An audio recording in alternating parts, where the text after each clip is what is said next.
앵커 브리핑으로 먼저 정리해드리겠습니다. 신규 확진자가 어제는 49명 나와서 누적 인원이 이제 11,600명 가까이 됐습니다.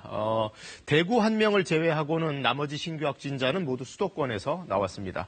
좀 더 구체적인 사례들 한번 살펴볼까요? 서울 강남의 삼성화재 역삼 영업점, 거기서 일하던 보험 설계사가 확진 판정을 받는 바람에 건물이 폐쇄됐습니다. 특히 이 건물에는 서초 역삼 삼성 세무서가 입주해 있어서 세무서 직원 대부분이 재택근무로 전환됐습니다.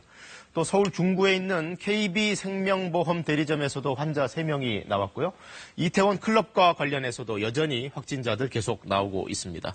또 수도권의 개척교회 활동과 관련해서도 10명이 추가로 확진 판정을 받았습니다. 이렇게 여러 사례들이 있었지만 이 교회 모임건이 아무래도 현재로서는 우려가 제일 크다고 봐야겠습니다.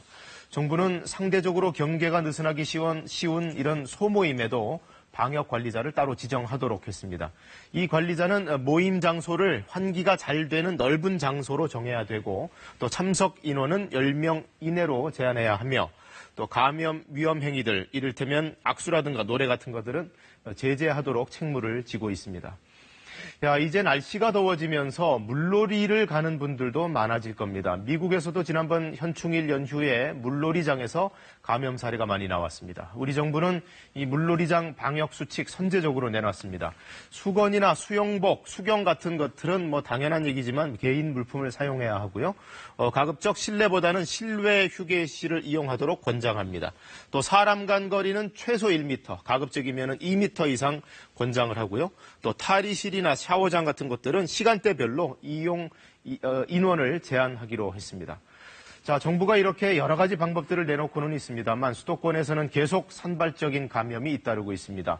구청과 동사무소 등의 공무원들이 옮는 사례도 자꾸 나오고 인천의 학원 강사, 부천의 물류센터, 그리고 개척교회까지 감염 연결고리가 대단히 복잡하게 얽히고 있습니다. 그리고 그 중심 반경에는 인천이 있습니다. 현장 상황을 장혁진 기자가 전해드립니다. 도보 이동형 선별진료소에 줄이 길게 늘어섰습니다.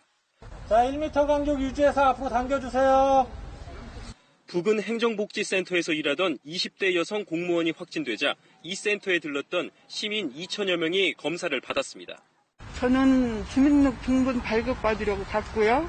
남편은 긴급재난지원금 신청하려고 갔어요. 공공기관은 그래도 안전하다고 생각을 했고요. 한 사람당 5분이면 이곳에서 검체 채취가 가능합니다. 검사 결과는 24시간 이내로 통보됩니다.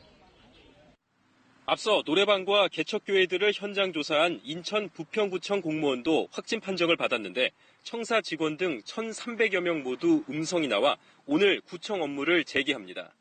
다만 두 공무원 모두 정확한 감염 경로를 모르는 깜깜이 전파여서 방역당국이 긴장하고 있습니다.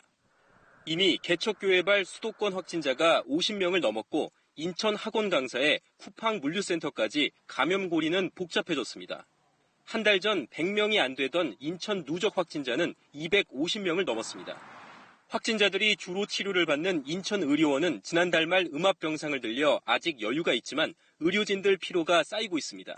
100명 단위 이상이 지금 확진자가 늘어나니까 이 차원에서는 이제 또 생활치료센터라고 경증 환자들이 시설이 좀 확충이 돼야 되지 않냐. 인천 전체 종교시설에 집합 제한 조치가 내려진 가운데 경기도 역시 종교 소모임에 대한 행정명령을 검토 중입니다.